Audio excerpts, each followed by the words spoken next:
สบายดีทุกคนมื้อนี้แม่ปุ้ยสิมาเฮ็ดขั่วซีนกับตำมะหุงกินแรงเด้อซีนนี่เป็นซีนงัวเนาะแม่ปุ้ยซื้อมาแล้วแม่ปุ้ยก็ซอยเป็นตอนน้อยๆแล้วแม่ปุ้ยจะหมักเด้อทุกคนหมักใส่น้ำมันปรุงด้วยคะนอเป็นนัวน้ำตาลแล้วก็ซอสฟ้าเขียวพริกไทยเนาะแล้วก็มีผักเทียมแม่ปุ้ยจะหมักไว้ประมาณ30นาทีแล้วแม่ปุ้ยจะมาขั่วใส่น้ำมันแบบนี้เลยทุกคนแม่ปุ้ยขั่วจะคนไปคนมาให้เนื้อซีนมันหมาดหน่อยนึงแล้วจะเอาดอกผักบัวลงใส่ดอกผักบัวนี่ก็เอามาแต่สวนนะทุกคนเด้อช่วงนี้ออกหลายดอกผักบัวมื้อหน้าสิคิดหาเมนูดอกผักบัวอีกก่อนว่าจะเฮ็ดเมนูหยังกินเนาะไผมีเมนูหยังก็แนะนำแม่ปุ้ยเด้อช่วงนี้ดอกผักบัวออกหลายแฮงเนาะเวลามาขั่วแบบนี้นะทุกคนมันหวานเด้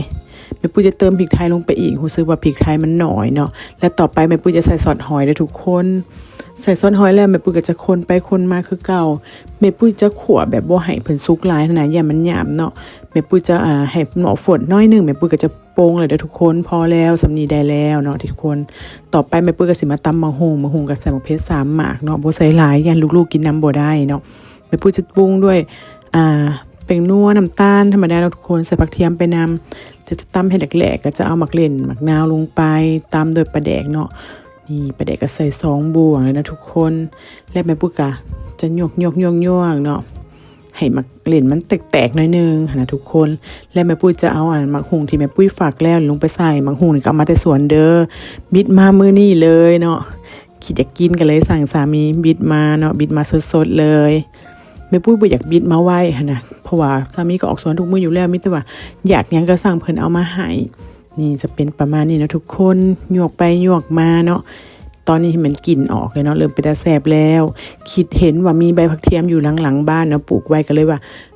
ลงไปเด็ดมาใส่เนาะมึงแม่ใบใหญ่ผักเทียมปลูกไว้แต่โดนแล้วจนลืมกินนะทุกคน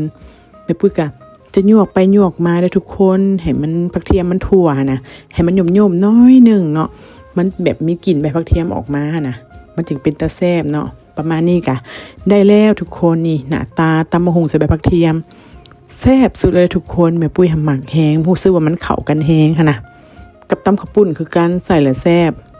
นี่เนาะทุกคนอย่างไปเก็บใบผักเทียมก็เห็นผักบ้ง2ยอด3ยอดเก็บมามีหมักกระเจี๊ยบน้ำเนาะจะมากินกับเนาะ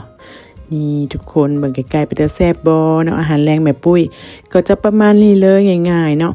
แล้วยังมีต่อด้วยของหวานเด้อมื้อนี้สามีเพิ่นดุเพิ่นเฮ็ดน้ำหวานหม้อน้อยสุกินหม้อน้อยก็เอามาแต่สวนเด้อทุกคนเด้อ